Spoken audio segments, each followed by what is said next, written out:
আজকে উপস্থিত এখানে সবাইকে আপনারা লক্ষ্য করছেন ব্যানারে একটা ডায়লগ আছে, কুঅভ্যাস ত্যাগ করি, সংস্কৃতির চর্চা করি, সেবার কাজে ঝাঁপিয়ে পড়ি।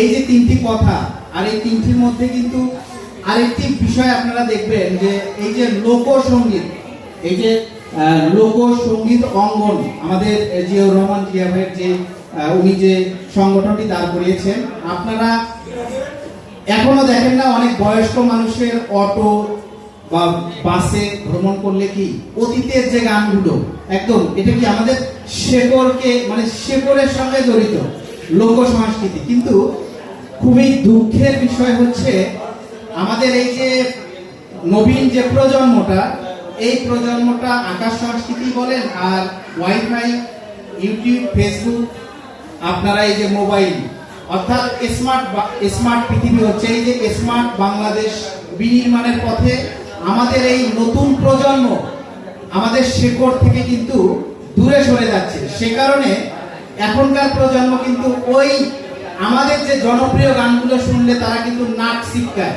তারা কিন্তু যে ভলিউম কম করে দেওয়া মানে তারা এড়িয়ে চলে। তারা এখন কি বলবো মানে বিজাতীয় সংস্কৃতিগুলোকে তারা সবসময় মোবাইলে দেখে। তারপর এই যে কুঅভ্যাসের মধ্যে কিন্তু এখনকার প্রজন্ম মাদকের জন্য যে দৌড়ঝাঁপ, আবার আকাশ সংস্কৃতি যে রাতের বেলা অশ্লীল একটা মোবাইলে কিছু সার্চ দেওয়া, এটাও কিন্তু কুঅভ্যাসের মধ্যে পড়ে। আমরা সংস্কৃতির এই যে শেকড়ের যে আমাদের যে অস্তিত্ব বলবো, আমাদের দাদা এই যে পূর্বের যে আমাদের এই যে সংস্কৃতি, আমরা লোক সংস্কৃতিকে হৃদয়ে যেমন আমরা লালন করছি, আমাদের সন্তানরাও যেন এই লোক সংস্কৃতিকে যেন তারা ভুলে না যায়, সেজন্য তাদেরকেও এই লোক সংস্কৃতির সঙ্গে পরিচয় করে দিতে হবে। আর এই কাজটি করছেন আমাদের গাইবান্ধা জেলায় গ্রামীণ জিয়া।